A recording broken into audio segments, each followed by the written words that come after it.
All right, y'all. Full disclosure before I get started, I want to let you guys know there may be a slight echo in some of my audio. My mixer was a little out of sync a little bit. So if you hear a little echo, it's not on your end, it's on my end. Unfortunately, all technical issues have not been kinked out for this episode, but it's not that bad. I just want to give you guys a heads up that there may be a slight echo, and hopefully you guys enjoy the show.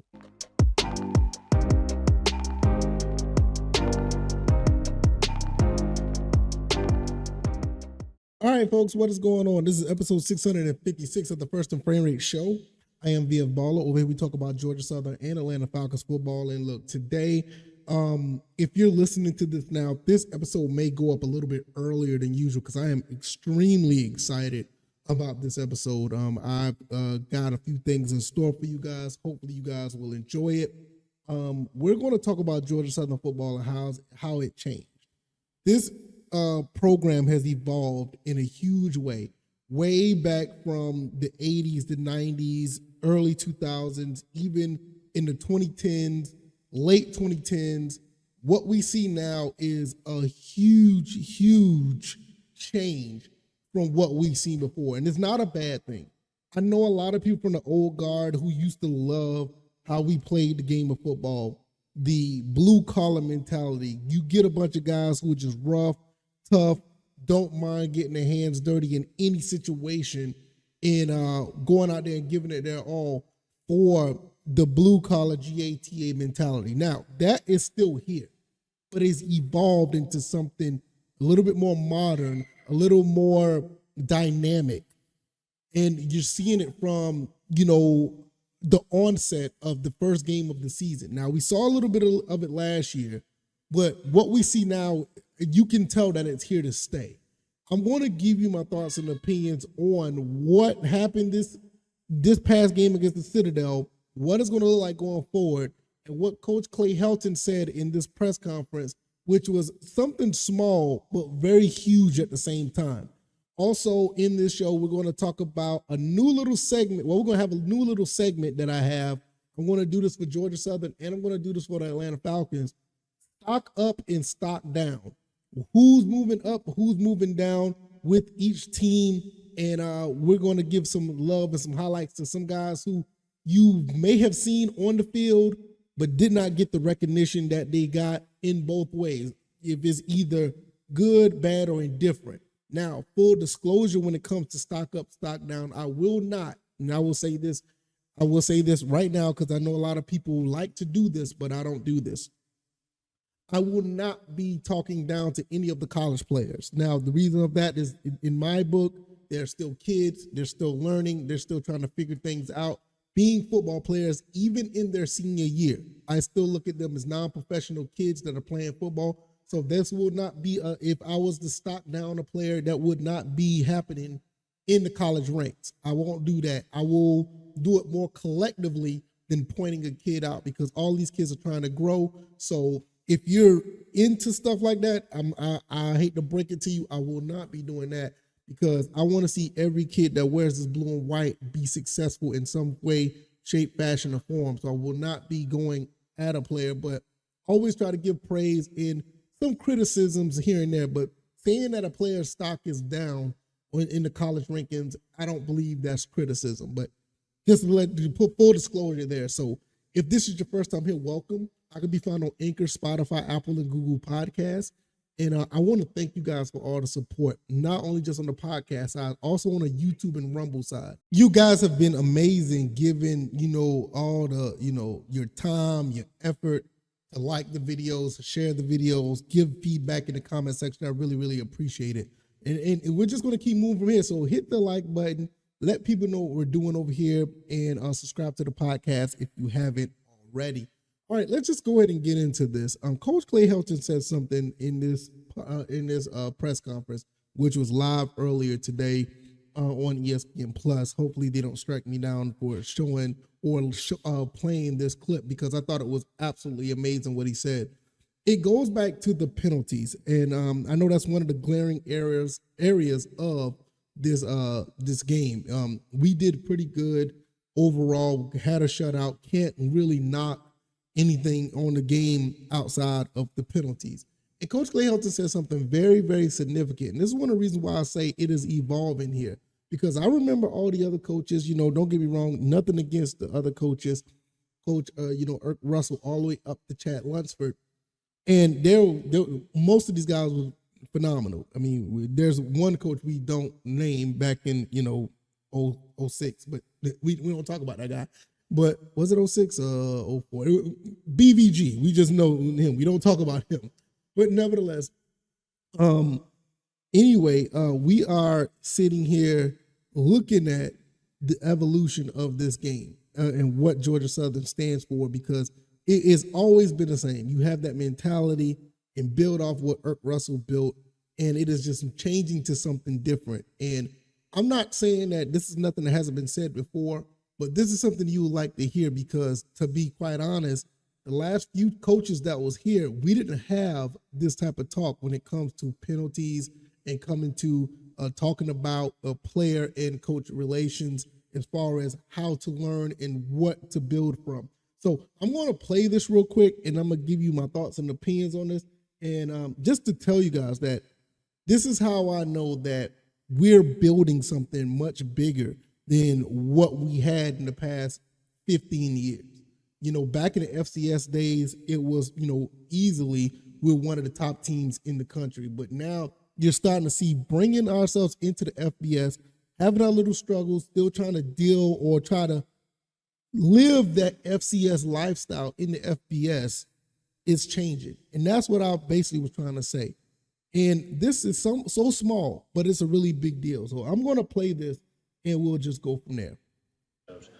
And then the penalties. I mean, I feel so bad for O.J. Arnold right now. 2 touchdowns taken off the board and a 100-yard day for him.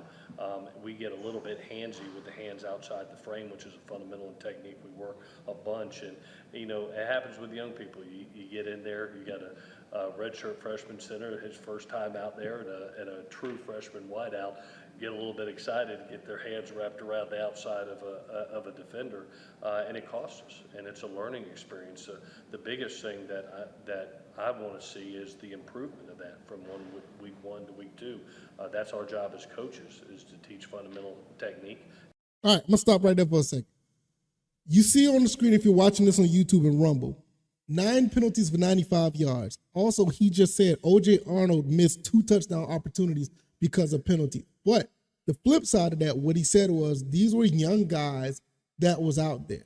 I think Katie Dorsey was one that got one of the penalties. This is his very first game as a Georgia Southern Eagle. I can't remember the other person who had the penalty, but not only just those 2, but all the other penalties that we had. These are all teachable moments. And Coach Clay Helton is sitting here saying, like, look, he wants to see that improve.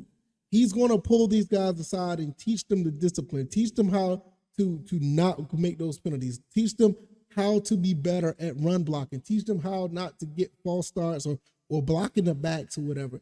These are teachable moments. And also you have to understand that this is the first game of the season. A lot of guys are antsy. A lot of guys are hyped. They're ready to go. They're really ready to play. This is the type of things that you're probably going to see in pretty much every game, especially with a bunch of guys that are in this position with a new coach. And, it's still in the phase of changing over from what we had in the 3-9 season. A lot of excitement from last year. I can see it. Now, can coaching them turn this around? I believe they can. But this is just something that I really see that it's a really big deal. And I'm going to let them finish, and then we're going to keep going from there. And assignment. And I thought we played decently good assignment football. But from a fundamental technique standpoint of penalties, we've got to do better. And when you play a UAB team that knows how to put points on the board themselves, every drive is going to matter, and you can't put yourself behind the 8 ball looking at 3rd and 10s, 3rd and 15s, drive stoppers. Right, so that's pretty much it right there. I mean, and we're going to talk about UAB in the coming we're going to talk about UAB in the coming days. I saw a press conference with Trent Dilfer that I will be talking about that as the coach of UAB. Going to talk about what he said and what my thoughts and opinions about that team based on what they did against NC A&T, North Carolina A&T. And what I mean by what we see here, he is basically, he was upset. You could tell he was a little livid on some of the calls that was thrown out there on the sideline. But nevertheless, he pulls it back in, get these kids together. He's going to get them together and going to have these guys learning from this experience. And that's all you can do. Learn from this experience. And when I say the evolution, you got guys here that are pure bona fide athletes, or some of them are just good at the position they're in. A lot of these guys were just, from back in the day, were just straight football players that could play every position. Moving up to the FBS, we're starting to get more technicians, a lot more guys where technique is silent to their positions. And I'm going to talk about a couple of guys who are actually evolving from that later on in the show. But you're starting to see where this team is starting to be a lot more modernized. And we kind of saw it last year. We did this with a lot of pure athletes, the Amari Joneses, the Caleb Hoods. You saw, what the other guys can do, that the Najee Thompsons of the world, guys who could play multiple positions. Now you're starting to see transfer TJ Smith. You still see another transfer, DeMel Hickman. You're starting to see Tyrell Davis, Mark Stampley. These guys who are really good in the secondary, and that's what they're good for. They're good, not to say they can't do other things, but you're starting to see pure guys at their position. You're starting to see Davis Brin, Cal Van Treese, J.C. French look good, O.J. Arnold, Jalen White. You're starting to see traditional guys who are good at their positions. And what it's doing is it's bringing this team more into the forefront, and it's bringing a better style of football. I guess you can say a better style of football to the forefront in the Sun Belt. Right now, with the way this offense and defense is clicking, it's going to be very tough to beat a Georgia Southern team in the Sun Belt. If these guys could go and get a championship out of the Sun Belt, it's going to be a really big deal, and it's going to be because of the way they're playing this game. And now, I know a lot of people are going to look at me crazy and say, what you mean? We've always played this style of football. No, we have not. This is a different style of football Georgia Southern's been playing. And the old way was successful, but we saw ups and downs. After 2011, we got into after the 2014 season, you saw there was a change. We did good back in, the 2-10 season. We did good there. And you saw what we did in that. But now, even with all those athletes, the Shy Werts of the world and all these other guys that was absolutely phenomenal running the football and being pure athletes, you're starting to see a more traditional style, and the evolution of this offense and defense is like almost night and day. You look at the Latrell Bullets of the world, the Kadri Jackson, the Marquise Watson Trents. You got guys who are specialists at tackling, specialists at stopping the run, specialists at getting at the quarterback, specialists at, you starting to see these guys. Like in the secondary, we always had it. That's one thing I can say. Since we moved to the FBS, we always had some guys in the secondary that could ball. But now you're starting to see like it's oozing out to every position. And this is what I'm talking about. Like now you're going to start to see Georgia Southern be looked at. In the format is going to be looked at more like what you see in other styles of football in college. And in some cases, even in the pros. Because now we're not necessarily running option style. We're not necessarily running a read option or anything. We're just going to go straight up. Look, we're going to run the ball at you. We're going to throw the ball over the top. We're going to smash mouth you on defense. We're going to take it to you on defense. We're going to knock every ball out the air that you try to pass the ball. And that's what I mean by that. And not only that, with this 4-2-5 defense, you've got some guys in the secondary that don't mind coming down and tackling. And we're going to talk about that right now. Let's go ahead and get into this. Let's see. Stock up, stock down. This is the first segment of the season on this. Stock up, stock down. And there's no introduction about this kid right here. Mark Stampley. Stock is definitely up. Stock is definitely up on Mark Stampley. I remember when Mark Stampley struggled. I can't remember if it was the James Madison game. I can't remember. He struggled mightily as a freshman, and that quarterback picked on him. And they drove down the field throwing on his side. And that was the last time I would say the last time anybody picked on him, because Mark Stampley was absolutely phenomenal after that season. I think he also had an interception in I want to say the Georgia State game, but he played great in one of the highlights of the Buffalo game in the Camellia Bowl. Played great, and that just oozed over into the following season. Mark Stampley has been doing phenomenal, getting better at his position. Now, not only he's a nickelback, this kid is moving down like he's a safety. Couple of tackles for loss, and he has been around the ball the entire game. And Mark Stampley definitely gets a stock up for me. His stock is rising. He's probably going to be one of the best, if not the best corner on the team, because not only that he can cover, he can tackle as well. Phenomenal job of Mark Stampley. Kudos to him. Stock is rising on him.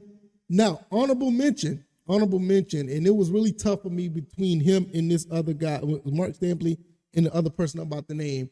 This kid was injured last year. He definitely bounced back from the year he was first played with Georgia Southern. Got injured and sat out for a while. He's a back safety.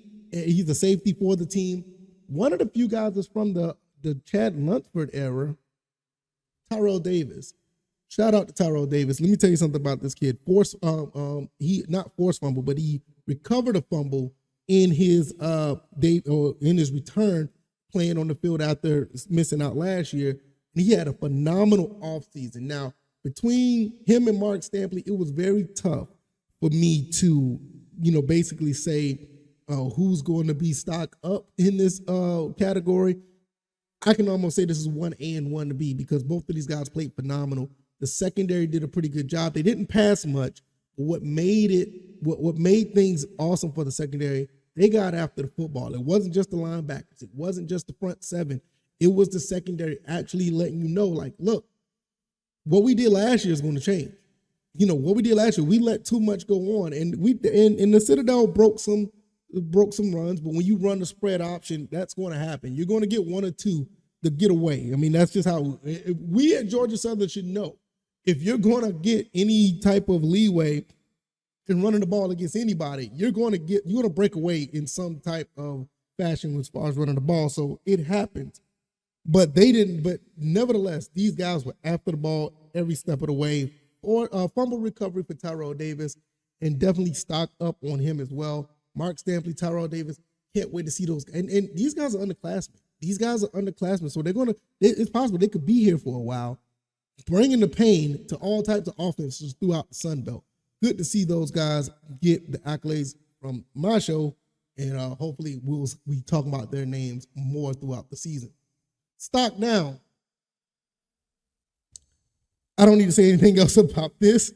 Stock down is definitely the penalties, and the penalties collectively, offensive side and defensive side of the ball.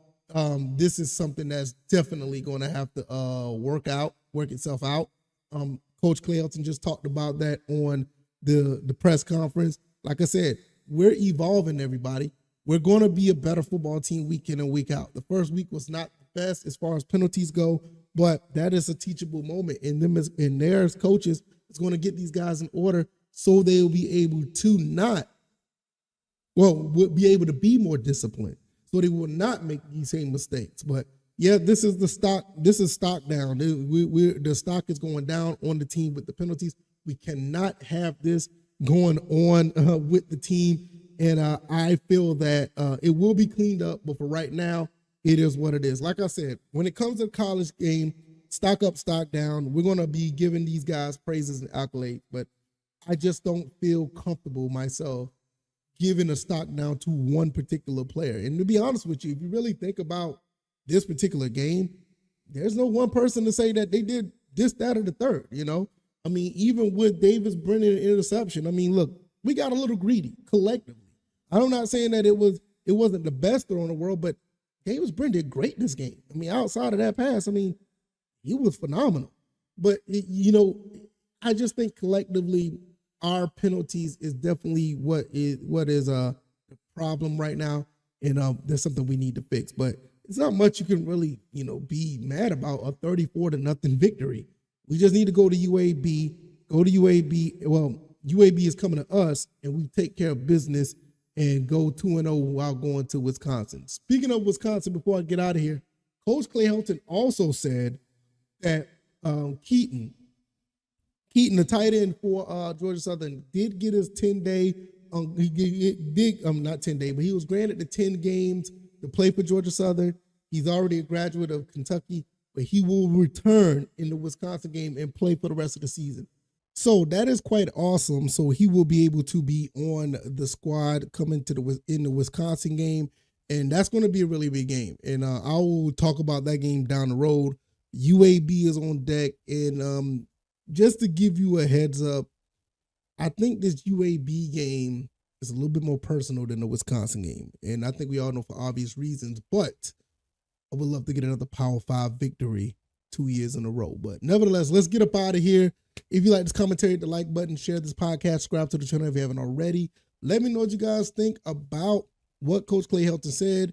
Do you agree with me thinking that Georgia Southern football has evolved? It is totally different from what we know back in the day or even 2-3 years ago. What do you think about that? Also, what do you think about my stock ups and stock down? What do you think about that as well? I am trying to work some new kinks into the show. Also, if you haven't checked out my Sunday Sunbelt wrap up, that is also on the channel on YouTube or Rumble. You can check that out as well. Every Sunday, I'll be trying to put something together for all the teams in the Sunbelt, give my thoughts and opinions on the scores and the stats from each team. So I'm going to get up out of here. Let me know what you guys think. I can be found on Anchor, Spotify, Apple, Google Podcasts. Just full disclosure, I'm going to let you guys know now, I am trying to get this podcast on Amazon Podcast. I'm trying to work on that. I'm just waiting for the response back from Amazon, trying to get this thing to the next level. Once I go to Amazon, then it's going to be another podcast avenue I'm going to try to work on it as well. But hopefully we will get it there. But it'll be all thanks to you guys. You keep pushing the show. Let people know what we're doing over here. Let people tune in. Get people in to listen to what we're doing over here. It will all work out. So thank you guys once again. I'm going to get up out of here. Thank you guys. You guys take it easy. I will see you guys on Tuesday, and y'all be blessed. Peace.